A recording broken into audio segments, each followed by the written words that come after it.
මචං ඇත්තට මට දැන් අවුරුදු 52ක් වයස බං හරිද? ශ්‍රී ලංකා ප්‍රජාතන්ත්‍රවාදී ජනරාජයේ හරිද? ප්‍රථම වතාවට මම දැක්කා මචං මේ අධිකරණ ඇමතිතුමාට අපහාස කරනවා හරිද? වර්තමාන අධිකරණ ඇමතිතුමාට අපහාස කරනවා මචං ප්‍රසිද්ධි හරිද? මම මේ දැක්කමයි බං මගේ ජීවිතේ හරිද? මේක චුට්ටක් අහපල්ලකෝ. අධිකරණ ඇමතිතුමා මම එක සද්දපත්ත දාලා නාමල් බය කරන්න නැතුවට නාමල් බය වෙන්නේ නැහැ උදේ.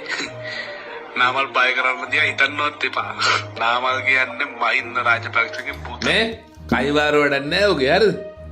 මේ අධිකරණ ඇමතිතුමට අපහාස කරනවා දැක්කමයි කියපකො මං ඔය.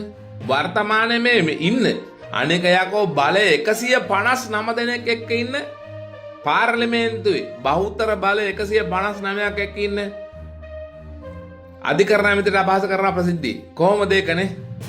කැතයි ලැජ්ජා හිරිකිතයි මේ කෑ ගහන්න එපා හොඳට ඒ කොල්ලා කෑ ගහලා අයියෙන් කිව්වේ නැත්තේ අධිකරණ ඇමතිට හැරෙයි.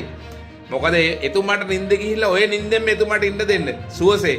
එතුමාව හැරවන්න එපා. ඇත්තරම එතුමා හැරුණොත් ප්‍රශ්න ඔය නාමල්ලට හරිද? සමහරට මෝ ඉල්ලංකාවක් දන්නේ නැහැ අපි. ඒක දන්නේ නැහැ. මෝ ඉල්ලා දෙන්න හදනවත් දන්නේ නැහැ නාමල්ලට. ඒක මන් දන්නේ නැහැ. ඒ වගේම තමයි කියනවනේ අර දෙරනේ අර නිවුස් ඉවර වෙච්ච ගාම සංක ගිහිල්ලා කිව්වේ මේ 25 අපරාධ කියලා 25 අපරාධ කියලා.